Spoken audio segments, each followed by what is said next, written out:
चौथे वर्ग का आखिरी वर्ष लेंगे, उसके बाद पहला वर्ष अगले वर्ग का। तो आखिरी वर्ष जो आपको सब याद होगा, शायद याद होगा कि हम इस वक्त बाला वर्ग पर थे। ये बाला वर्ग का लास्ट वर्ष है, वर्ष 75। वनवासी तिस समाणे पत्थु। इसका बैकग्राउंड कुछ इस प्रकार है। तिस एक वेल्दी मर्चेंट का बेटा था श्रावस्ती में, और उन्होंने बहुत ही अर्ली एज पर ऑर्डिन कर लिया, एज ऑफ 7। और सारिपुत्ता के अगेंस्ट में जनरल सारिपुत्ता ने उनको ऑर्डिन किया। भगवान बुद्ध से उन्होंने विपश्यना का अभ्यास किया थोड़ा सा, and then set off to the forest for practice. And उनका एक फेमस क्रियाकल्प ये था कि जब भी उनको कोई आर्म्स देता था तो ही सिंपली से आप खुश रहिए और दुख से मुक्त हो जाइए। लेकिन उनकी जो प्रेजेंस थी, that was very empowering, and in the sense कि they would be a light effused from his being, or that would kind of mesmerize people who saw him. उन्होंने अच्छी मेहनत की diligently, और 3 महीने के अंदर वो अरहंत बन गए। तो बहुत ही यंग एज पे शायद वो अरहंत बन गए थे, क्योंकि उनकी ऐसी इन क्वालिटीज को देखते हुए एक बार सारिपुत, महामोगलान, उपाली, अनिरुद्ध और काफ़ी अदर सीनियर एल्डर्स से ये डिसाइड किया कि हम इसके पास जाएंगे अपने भिक्षुस को साथ लेकर। सो वो पहुँचे वहाँ फॉरेस्ट में, जिस कुटिया में वो रहते थे उसके आसपास कुछ रहने की भी जगह होगी, मुझे इतना डिटेल नहीं है यहाँ। After due honours to all, सबका ऑनर करके हो गया तो Sariputta asked this to give a dhamma talk. तो उन्होंने बोला कि आप एक धम्मा देशना दीजिए। लेकिन वो जो वहाँ के जो उपासक थे, जो कि ऑब्वियसली लोकल विलेजेस के थे, उन्होंने प्रोटेस्ट किया कि तो वो एक ही देशना देते हैं कि आप हमेशा खुश रहिए और दुख से मुक्त रहिए। तो सारिपुत्ता ने फिर उसको को बोला कि आप कृपया हमें बताइए कि दुख से कैसे मुक्त हुआ जाता है, हम कैसे खुश रह सकते हैं। तो Sameer then outline the way to arahanthood. उन्होंने अरहंतहुड का पहुंचने का रास्ता बताया, और एंड में ये बताया कि really only an Arhant is really happy. तो बेसिकली उनके कहने का ये मतलब है, अरहंत बन जाइए और आप हमेशा खुश रहेंगे। Others can never be free of संसार चक्र। एंड जो भी उन्होंने कहा सब उससे एग्री किया और साधु साधु बोले। तो ये पूरी रात का एक ऐसा कार्यक्रम चला। जब सुबह होने को आई तो जो वहाँ प्रेजेंट थे उनमें थोड़ा सा डिविजन था। some of them are unhappy कि despite being so wise and knowledgeable, इतना ज्ञान होते हुए भी उन्होंने ये नॉलेज उनके साथ कभी शेयर नहीं की पहले। लेकिन जो बाकी लोग थे they were quite satisfied with his exposition। तो शास्त्रा ने भी अपनी डिवाइन आई से देखा कि कुछ नेगेटिव थॉट्स हैं कुछ उपासकों के मन में, and then if they were not corrected, that would create negative karma for them। क्योंकि अरहंत के विषय में नेगेटिव थॉट्स लाना उनके लिए ठीक नहीं हुआ। He presented himself there। मील के बाद भगवान ने उनको बताया, उनको समझाया कि देखिए वेनरेबल तिस के कारण ही आप इतने सारे वेनरेबल सारिपुत्ता, महामुगलान, अनिरुद्ध और मुझे खुद यहाँ देख पा रहे हैं। तो आपको तो इसके प्रति बहुत ही ग्रेटफुलनेस होनी चाहिए, बहुत ही कृतज्ञता होनी चाहिए। फिर सबको रियलाइज हुआ ये तो सही बात है. This filled everyone with metaphor venerable this. And इसको बहुत दान मिला, hundreds of chivas and blankets, but he kept the bare necessity for himself. And then Bhagwan spoke this verse. So ये background है इसका.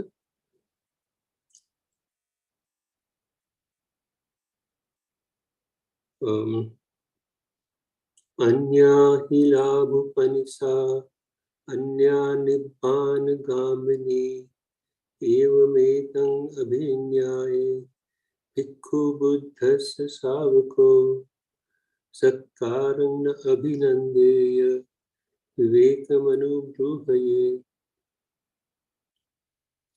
बेसिकली इसमें अगर आप देखेंगे तो ये मतलब काफी क्लियर हो जाता है जो दिया हुआ है. One is a quest for worldly gain. दो रास्ते हैं, एक वर्ल्डली गेन का रास्ता है और दूसरा निब्बान का रास्ता है. जो इस बात को अच्छी तरह समझ आता है,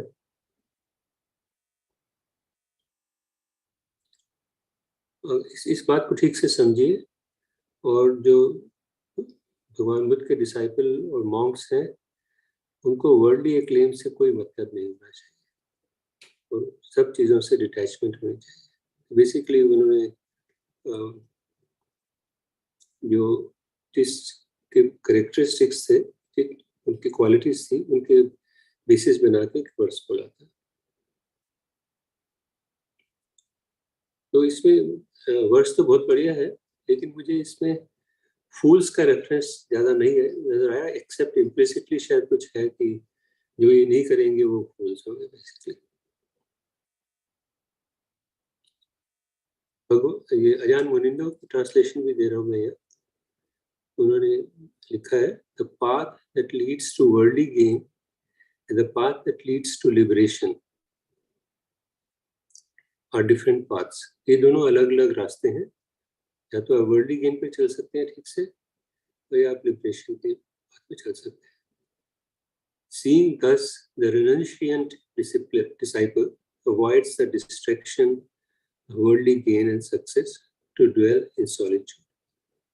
इसको देखते हुए जो एक डिसाइपल है जिसने सब त्याग कर दिया है, वो वर्ल्डली गेन डिस्ट्रैक्शन से दूर रहता है और सॉलिट्यूड में रहते हुए सफलता प्राप्त करता है अपने डेस्टिनेशन, अपने गोल में. वर्स तो काफी क्लियर है. तो इसकी कोई रिफ्लेक्शन नहीं मिली मुझे अजान मुनिंदो के द्वारा. मैंने कुछ थॉट्स अपने यहाँ व्यक्त किए हैं, क्योंकि मुझे इसमें सेंट्रल मैसेज बेसिकली रिनंसिएशन का ही लगा. आप अगर उनके रिनंसिएशन के बारे में सोचिए तो इमेजिन 7 साल की उम्र में ही उन्होंने दुनिया छोड़ दी और फिर कुछ प्रोग्रेस बनाई अपने गोल पे पहुंचने के लिए. तो भगवान की टीचिंग्स हमें बताती हैं कि door to deathless is open for those जिनके पास सती संपजन्य है और who remain awake and intelligent. लेकिन जो ये डेस्टिनेशन है, even after developing some sati sampajanya, things like that, destination is brought nearer if we move away from distractions. जितने हम distraction से दूर रहेंगे उतना हमारा काम आसान हो जाएगा. और खासकर जो distraction है attachment की और grasping की, because if you are attached to anything in the world, wealth, views, people, honor, and anything worldly, basically that's equivalent to attachment to the 5 khandas. Because it is because of the 5 khandas that the feeling of me and mine वो strong हो जाती हैं और फिर attachment पैदा होती है. So without distancing ourselves from the self, even the first step to liberation remains distant. तो हम सब ये भी जानते हैं कि Sakai Riddhi is one of the first matters to be taken care of. And even in stream entry, that happens to a certain extent. In some sense, the worldly attractions and the goal of Nibbana can be seen as two opposite ends of the conditioned realm. Worldly attractions और Nibbana हमारी conditioned existence के दो opposite ends है. जो पहला and है, that leads to more of samsara, continuous entanglement with the condition, and जो दूसरा रास्ता है वो हमें अनकंडीशन की ओर ले जाता है. So these are some of the fairly obvious thoughts that occurred to me after reading this verse and the story behind it. अगर आप कुछ ऑब्जर्वेशन है या कुछ डिस्कशन करना चाहे या कुछ अल्टरनेटिव पर्सपेक्टिव प्रेजेंट करना चाहे, I invite you to do the same, please.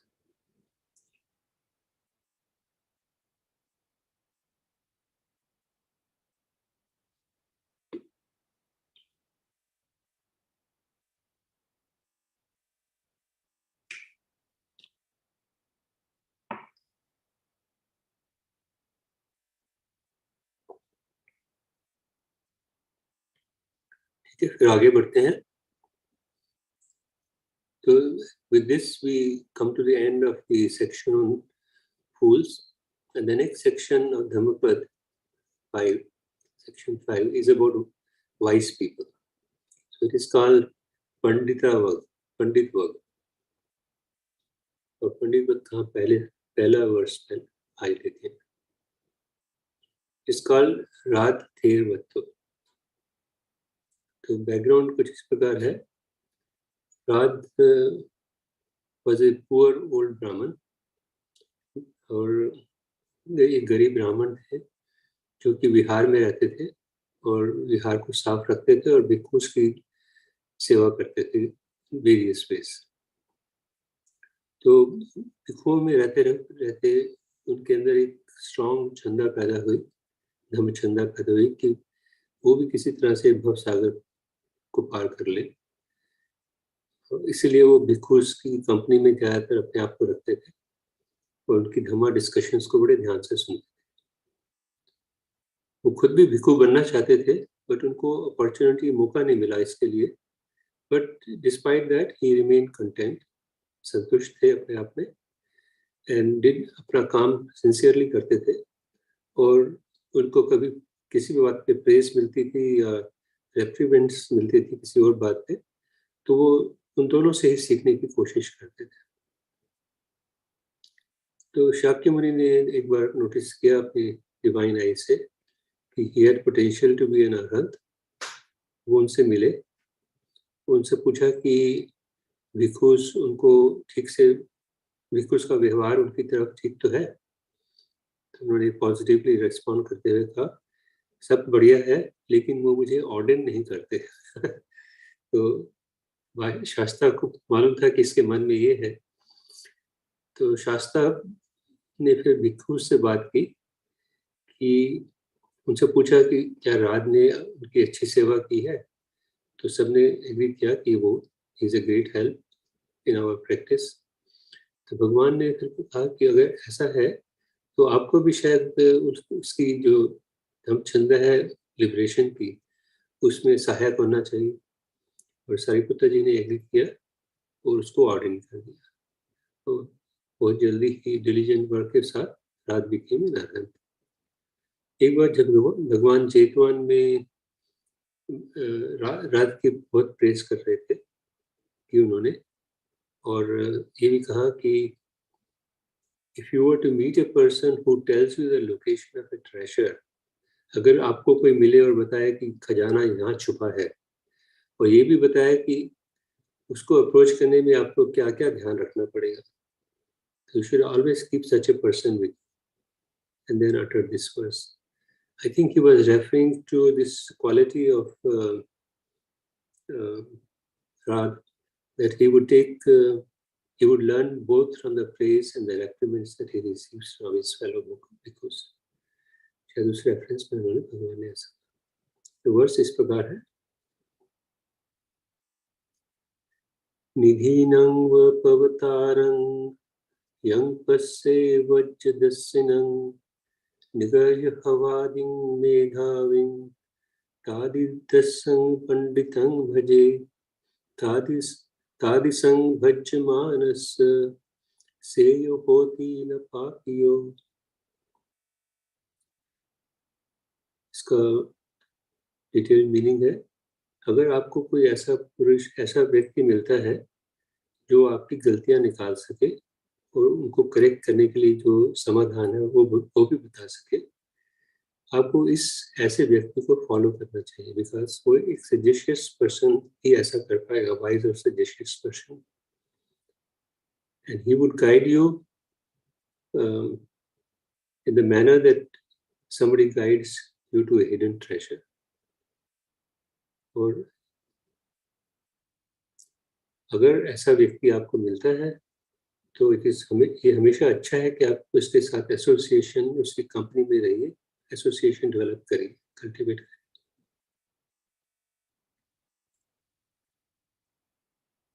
ये तो इसका अर्थ है।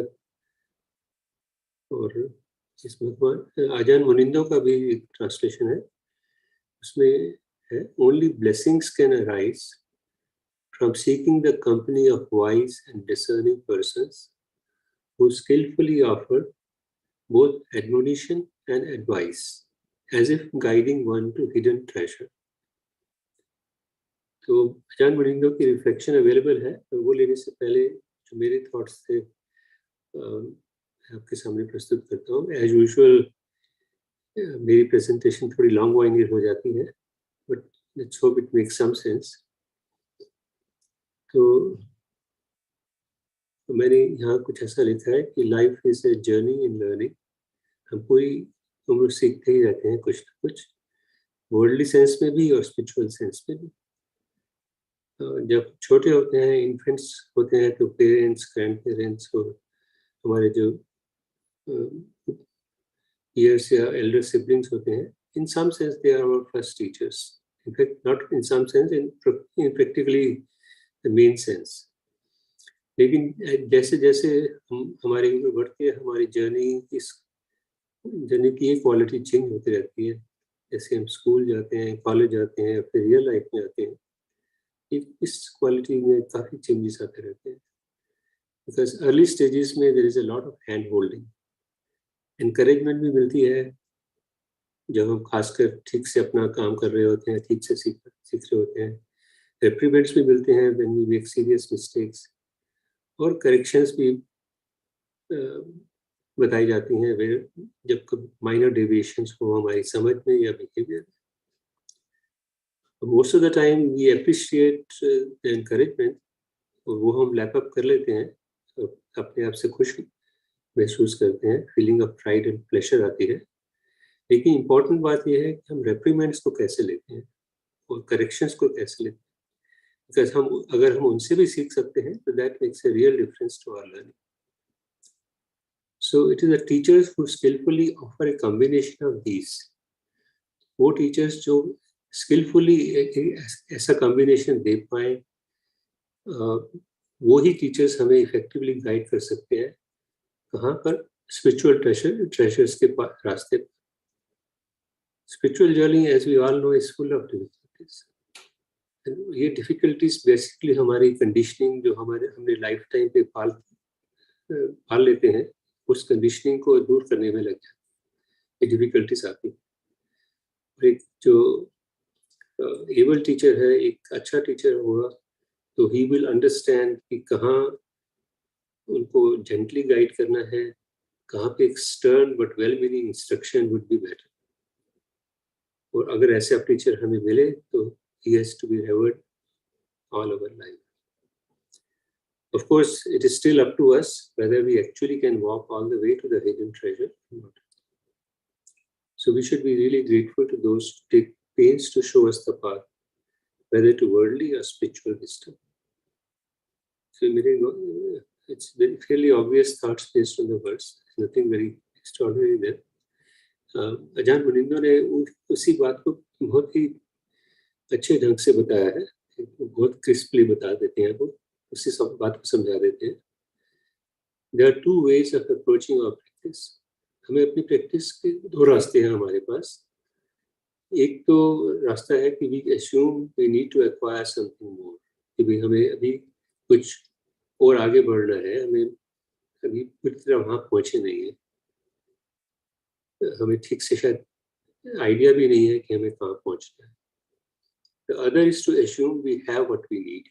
हमें मालूम है कि हमें क्या चाहिए, लेकिन हम उसको लोकेट नहीं कर पा रहे। but it is just that we can't quite locate it. उसको हम ठीक से देख नहीं पा रहे. So इस वर्ष में भगवान बुद्ध ने एक इमेज दी है हिडन ट्रेजर की, which is waiting to be found. और we won't find it outside ourselves. वो hidden treasure हमारे अपने में ही है. It is to be found in our own hearts.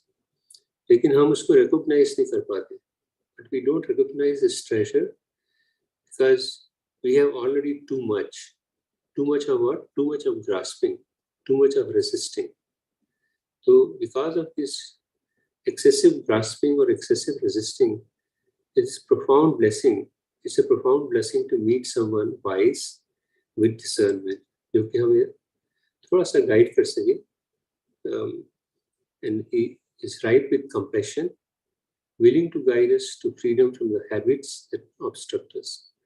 और जो समझ जाता है कि ये जो भी मेरी कुछ obstructions हैं वो कहाँ से आ रही हैं और हमें उन habits से दूर करने का रास्ता भी बताता है. So they might lead us through treacherous swamps of doubt or over-threatening mountains of desire. तो जो normal hindrances हैं वो तो सामने आएंगे ही. कभी doubt होगा, कभी sensual desires का mountain आ जाएगी. But only blessings can arise if we honor their example and follow the journey to the end. लेकिन अगर हम उनका दिखावा मार्ग ठीक से फॉलो करेंगे तो सिर्फ ब्लेसिंग्स के अलावा कुछ नहीं मिलेगा. So एक बहुत सुंदर शब्दों में छोटा सा उन्होंने. So this is all I have to present for today. If there are any comments or observations or any discussion you want to have, please come forward. Kindly invite you.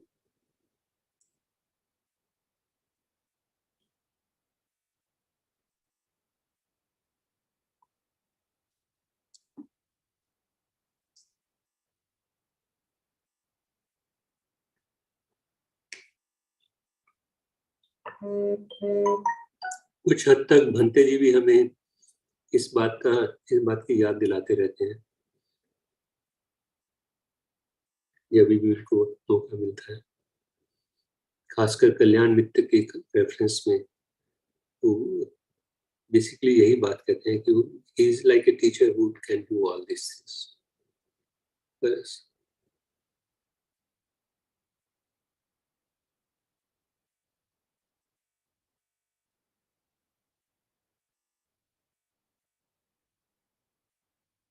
अगर कोई ऑब्जर्वेशंस नहीं है तो this is all I have for today, and we'll continue on the Pandita Vagga in the future discussions. Thank you very much. Over to you, Poonam ji.